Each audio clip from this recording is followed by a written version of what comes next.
Hi everyone, I'm Melaine from English Made Easy. This channel is dedicated to creating easy and interesting lessons so that you can improve your English in an enjoyable way. Today, I have another entertaining and intriguing poem which will help to improve your spelling, vocabulary, and pronunciation. You can also use it to improve your comprehension. I will put some questions down below. This poem is also easy to dramatize, so you could act it on stage if you like. It's quite a long poem with 18 stanzas and 108 lines, but you will enjoy it thoroughly. This is a masterpiece of nonsense verse that brings out the harsh realities of life.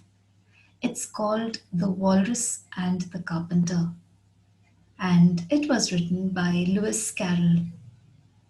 The Walrus and the Carpenter appeared in the book Through the Looking Glass, published way back in 1871.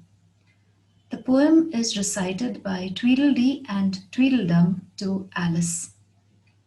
In this poem, the walrus and the carpenter are walking along a beach at night when they come across a bed of oysters. All the oysters except the eldest one follow the walrus and the carpenter as they walk down the beach. If you want to know what happens next, watch the video and you'll find out soon enough. Here's a little about Lewis Carroll before I begin with the poem. Lewis Carroll was an English writer and well known for the use of logic, fantasy, and wordplay in his writings. His most famous work was Alice's Adventures in Wonderland and its sequel, Through the Looking Glass. And now, without much ado, let's start the poem. I have written the meanings of the words that might be new to you so that you can understand the poem better. So, shall we begin? The Walrus and the Carpenter by Lewis Carroll. What's a walrus? A walrus is a large sea animal. And who's a carpenter? A carpenter is a person who makes and repairs wooden things. So we have a sea animal and a person who makes and repairs wooden things in the picture you see in front of you. This poem is about the walrus and the carpenter, and it's written by Lewis Carroll. If you notice in the picture, the sun is shining and the moon is shining as well. And the two characters are standing on a beach.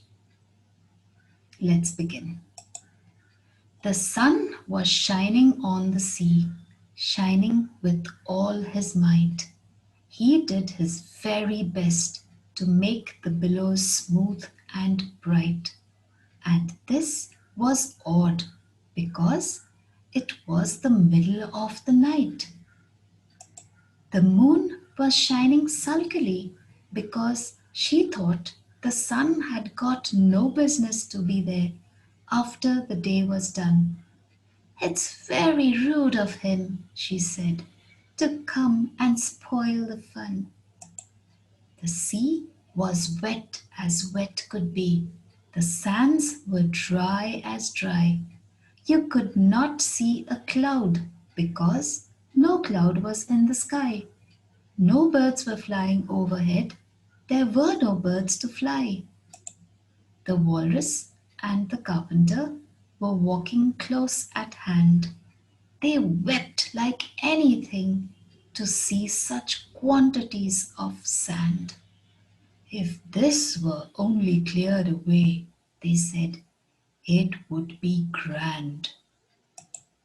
If 7 maids with 7 mops swept it for half a year, do you suppose," the walrus said, "that they could get it clear?" "I doubt it," said the carpenter, and shed a bitter tear. "Oh, oysters, come and walk with us," the walrus did beseech. A pleasant walk, a pleasant talk, along the briny beach.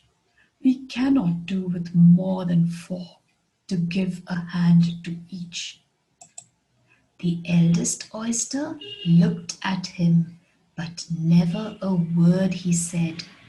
The eldest oyster winked his eye and shook his heavy head, meaning to say he did not choose to leave the oyster bed. But 4 young oysters hurried up, all eager for the treat. Their coats were brushed, their faces washed, their shoes were clean and neat. And this was odd because, they hadn't any feet. 4 other oysters followed them, and yet another 4, and thick and fast they came at last, and more, and more, and more, all hopping through the frothy waves and scrambling to the shore. The walrus and the carpenter walked on a mile or so, and then they rested on a rock conveniently low, and all the little oysters stood and waited in a row.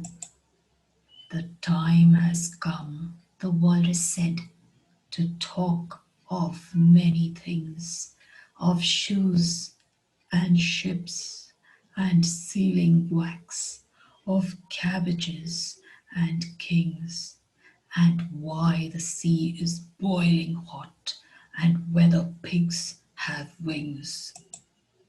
But wait a bit, the oysters cried, before we have our chat, for some of us are out of breath, and all of us are fat. No hurry, said the carpenter. They thanked him much for that. A loaf of bread, the walrus said, is what we chiefly need. Pepper and vinegar besides are very good indeed. Now, if you're ready, oysters dear, we can begin to feed. But not on us, the oysters cried, turning a little blue. After such kindness, that would be a dismal thing to do. The night is fine, the walrus said. Do you admire the view? It was so kind of you to come, and you are very nice. The carpenter said nothing but, cut us another slice. I wish you were not quite so deaf. I've had to ask you twice. It seems a shame, the walrus said, to play them such a trick after we brought them out so far and made them trot so quick. The carpenter said nothing, but the butter spread too thick. I weep for you, the walrus said. I deeply sympathize. With sobs and tears, he sorted out those of the largest size, holding his pocket handkerchief before his streaming eyes. Oh, oysters, said the carpenter, you've had a pleasant run. Shall we be trotting home again?